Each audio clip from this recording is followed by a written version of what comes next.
Assalamualaikum warahmatullahi wabarakatuh. Kami dari kelompok 2 yang beranggotakan ada 3 orang dengan saya sendiri Nabila Haibah dengan NPM 2412920. Di video kali ini kami akan menjelaskan tentang wawancara dalam bimbingan konseling. Pertama, apa sih wawancara itu? Secara sederhana, wawancara adalah percakapan antara dua orang yang memiliki tujuan tertentu.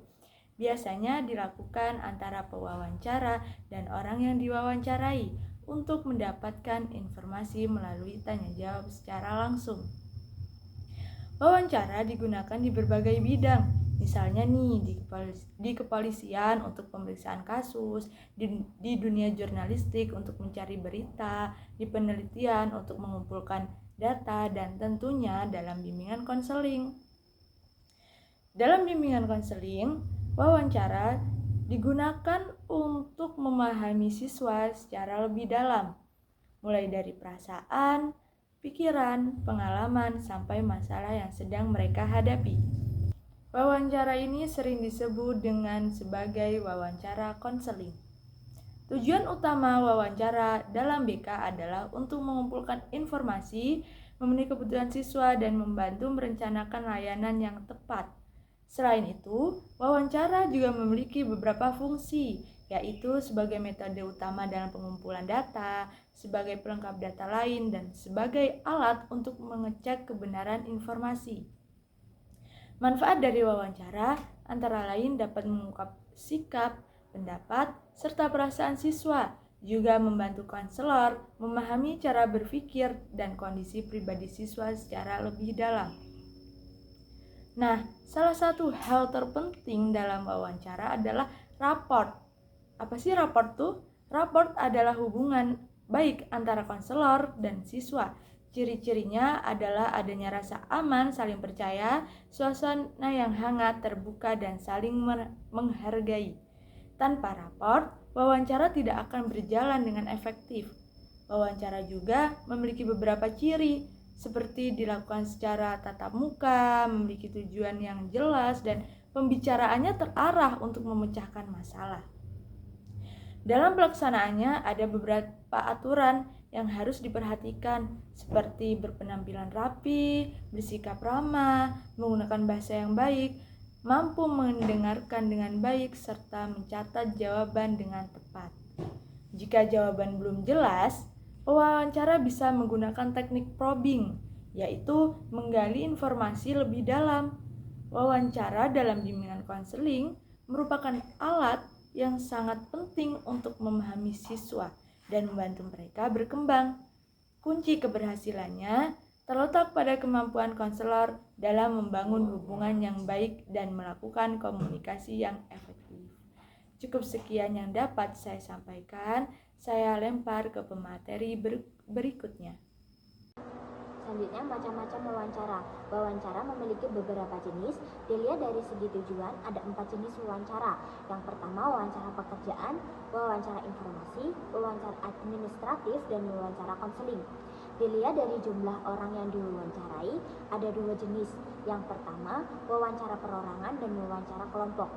Dilihat dari peranan yang dimainkan, ada 3 jenis, yaitu non-directive interview, focused interview, dan responded interview.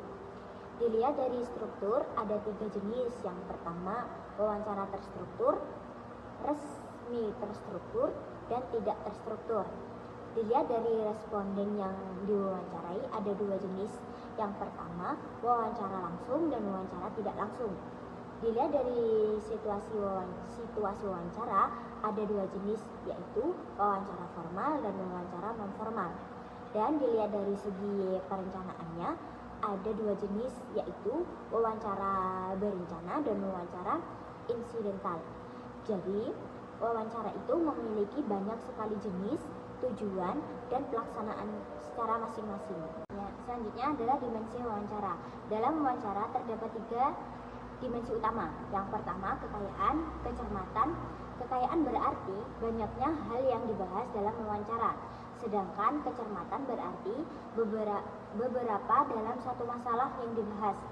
Jadi, wawancara yang kaya biasanya membahas banyak hal, sedangkan wawancara lebih fokus dan mendalam. Kedua, derajat intervensi. Derajat intervensi adalah seberapa sering pewawancara mengarahkan kembali pembicaraan ke dalam topik utama wawancara tersebut. Ketika responden mulai menyimpang. Ketiga, kedalaman pembicaraan dan pengaruh waktu.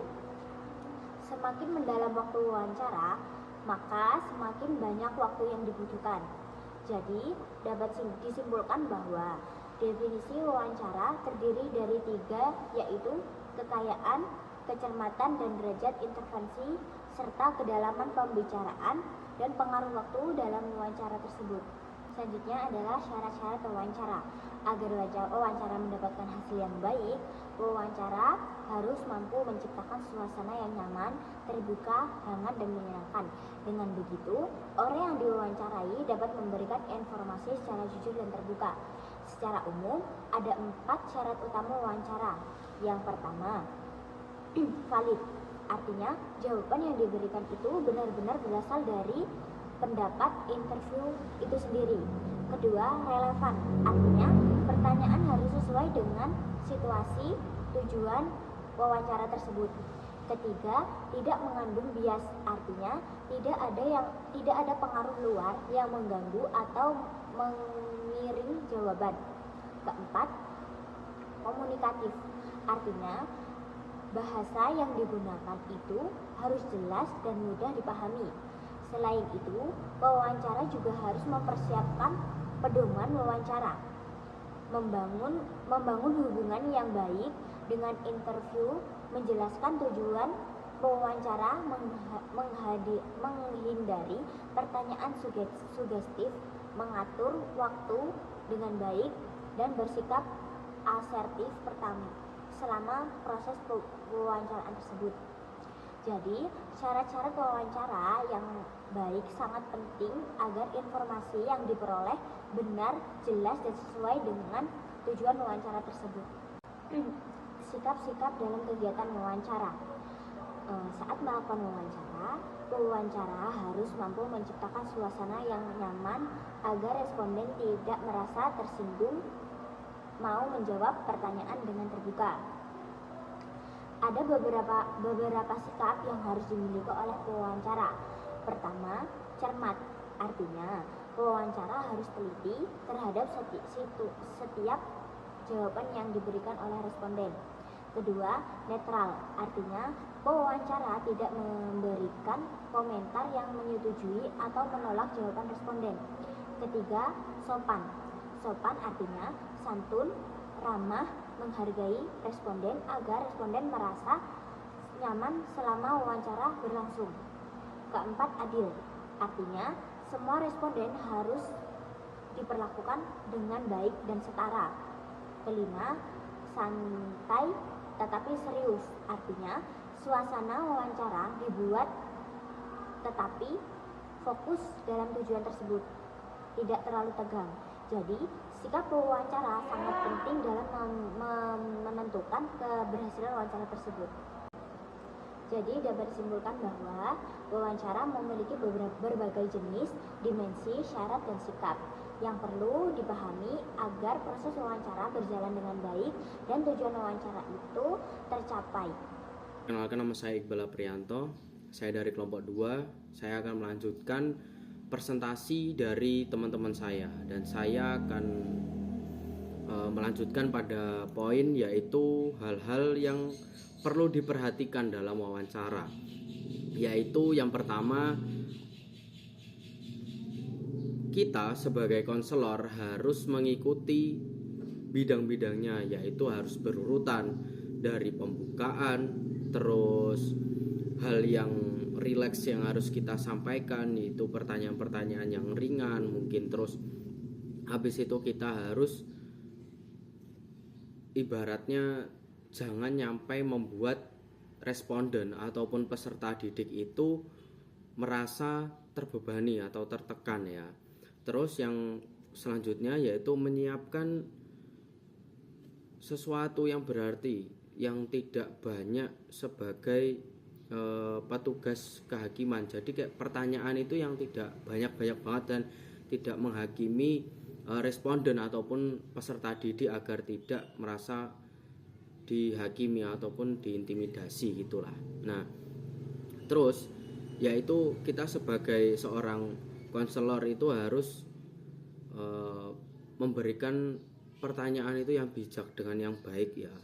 Terus habis itu langsung ke suatu jenis-jenisnya pertanyaan itu bagaimana saja gitu dalam wawancara ya.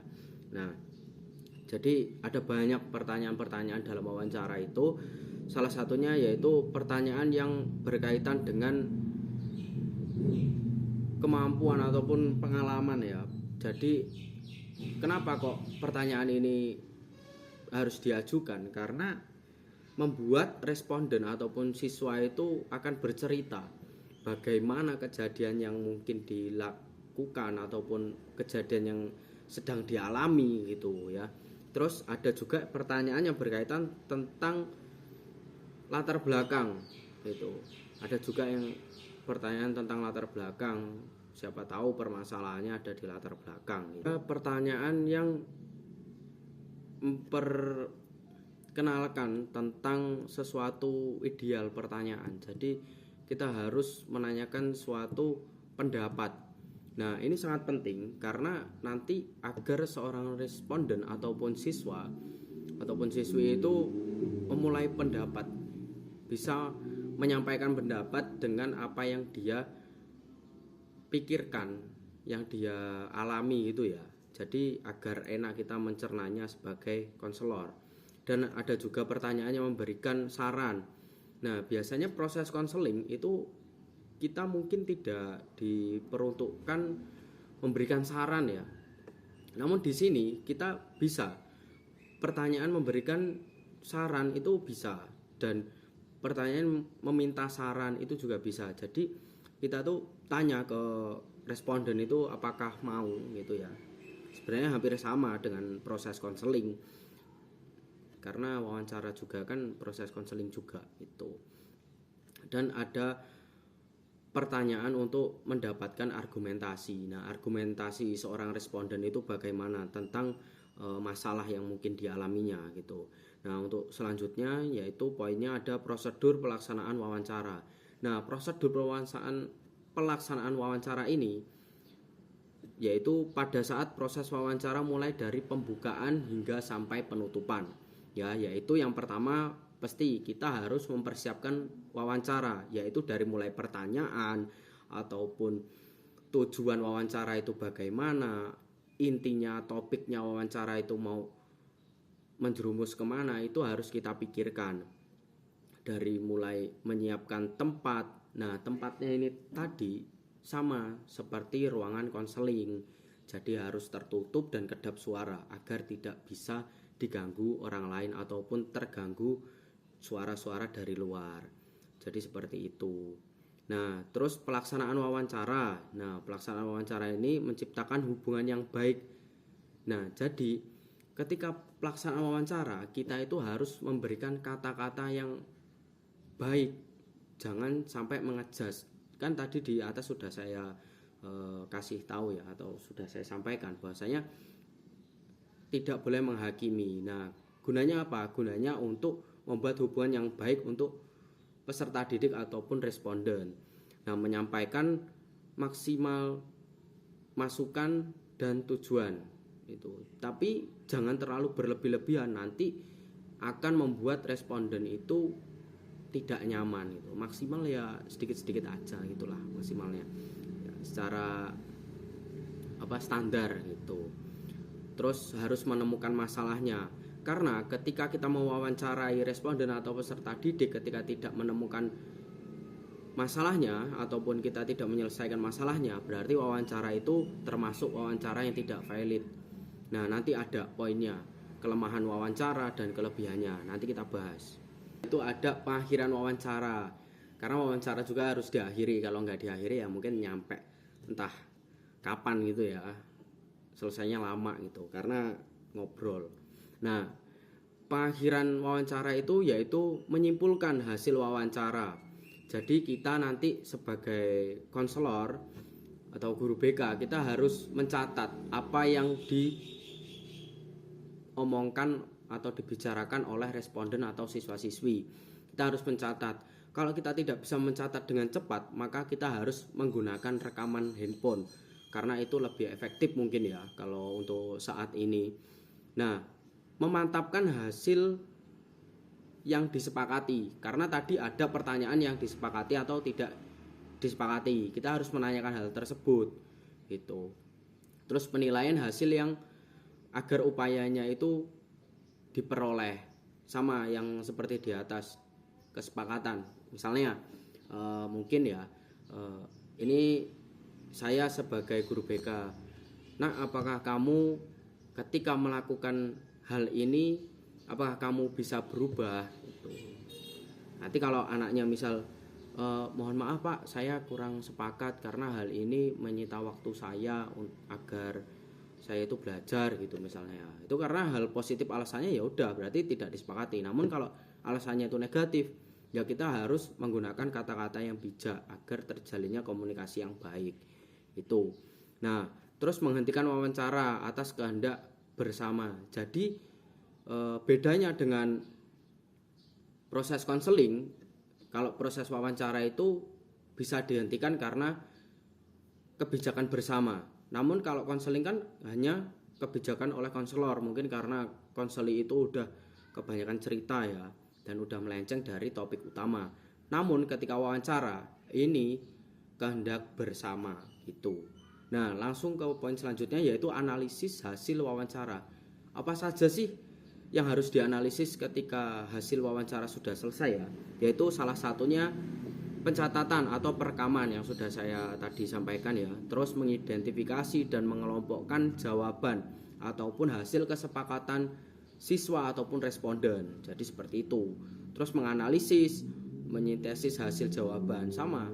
Terus menarik kesimpulan. Nah, seorang konselor ketika sudah selesai, hampir selesai ya, itu harus menarik kesimpulan bahwasanya hasil wawancara yang dari responden atau peserta didik kita simpulkan. Nah, berdasarkan data dengan faktanya. Jadi seperti itu. Nah, terus keselanjutannya yaitu ada juga sisi negatifnya ya. Kesesatan dalam wawancara juga ada.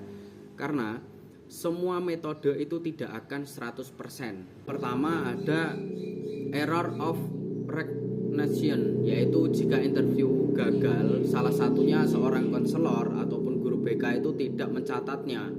Dengan ingatannya tuh mungkin error ya, tidak mengingat apa yang dibilang oleh seorang responden ataupun peserta didik itu, maka di situ dianggap interviewnya dia mungkin gagal karena dia melupakan yang diceritakan. Bisa juga si responden itu lupa dengan apa yang dia alami gitu. Makanya ketika kita jadi konselor ataupun guru BK itu sangat penting mencatat. Ketika seorang responden itu lupa, kita mengingatkan gitu. Nah, ada juga yang poin keduanya yaitu error of omission, yaitu interview melewatkan sesuatu seharusnya dia laporkan namun tidak. Nah, itu tadi sama seperti yang di atas. Ketika dia lupa dengan suatu yang dia alami, dia maka lupa juga akan dilaporkannya. Tuh. Nah, terus nih ada juga kelemahan dan kelebihannya. Kita sampaikan yang kelebihannya dulu, saya sampaikan. Yaitu tempat untuk mengungkapkan keadaan pribadi. Jadi ketika wawancara itu tuh sangat efektif lah untuk tempat untuk mengungkapkan keadaan pribadi seorang responden ataupun peserta didik itu sangat tepat. Karena berbicara dengan kontak mata ataupun empat mata doang kepada guru BK. Karena dari kelemahannya juga bisa dari kelemahannya pun tidak bisa juga menangani responden ataupun peserta didik yang banyak. Jadi diusahakan ya sedikit-dikitnya ya 2 ataupun 3 orang saja. Itu paling sedikit ya 1 ya. Nah, terus yang kedua yaitu dapat dilaksanakan kepada setiap individu. Jadi dari siapapun boleh. Namun ketika kita melaksanakannya kepada setiap individu itu harus kita melihat beliau yang kita ajak lawan bicara ataupun responden itu umur berapa, dan dia mempunyai, tadi kan kita sudah tanya latar belakangnya ya, dia itu hanya cuman sekolah SD, SMP atau SMA. Jadi biar kita itu tahu nanti ketika kita melakukan proses wawancara namun kita terlalu banyak menggunakan kata ilmiah, maka proses wawancara juga tidak akan berhasil dengan lancar, atau kita tidak akan mendapatkan data yang valid gitu. Nah, yang seterusnya yaitu hal-hal yang menimbulkan keraguan dapat segera dicari, karena kita tadi melaksanakan yaitu dengan pertanyaan-pertanyaan yang tepat. Jangan sampai kita menyebutkan pertanyaan-pertanyaan yang meragukan, atau semisalnya seorang responden ataupun siswa-siswi itu merasa tersinggung gitu. Nah, yaitu seterusnya isi pertanyaan dan caranya mengajukan pertanyaan itu dapat disesuaikan dengan tingkatan perkembangannya yang tadi saya sampaikan. Umurnya itu harus kita lihat dulu. Terus alumni kayak dia tuh sekolah tuh tamatan apa gitu.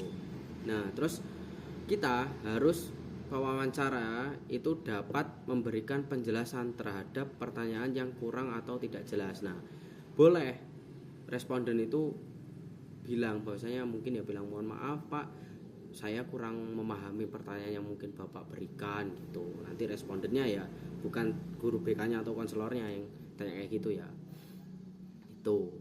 Nah, terus kelemahannya langsung saja, yaitu kelemahannya ketika wawancara itu mempunyai kelemahan memerlukan waktu dan biaya yang cukup banyak.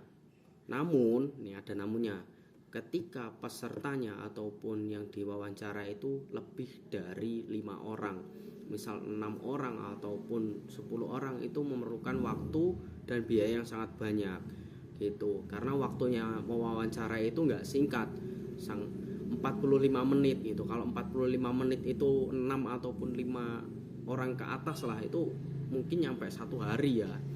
Tuh.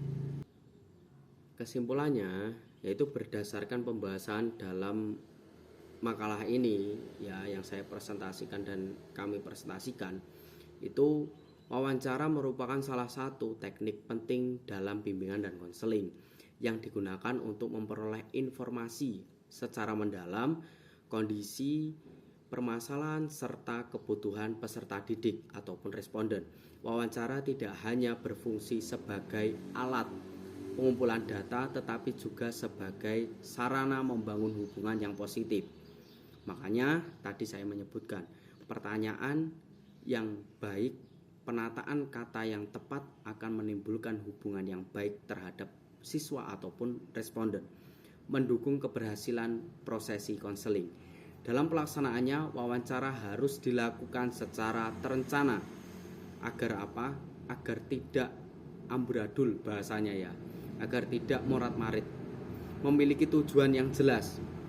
Serta memperhatikan prinsip-prinsip seperti sikap yang baik, informasi.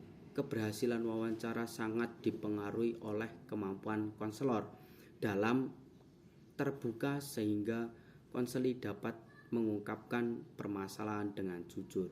Jadi kita sebagai konselor itu harus terbuka agar konseli ataupun siswa-siswi itu merasa tidak diintimidasi ataupun dihakimi, seperti halnya mungkin dia ditanyai seorang polisi ataupun bagaimana gitu ya. Nah, selain itu wawancara memiliki berbagai jenis dan banyak yang dapat disesuaikan dengan tujuan, situasi, serta kebutuhan layanan bimbingan dan konseling. Mungkin cukup itu saja yang bisa kami semua sampaikan. Kami akhiri. Wassalamualaikum warahmatullahi wabarakatuh.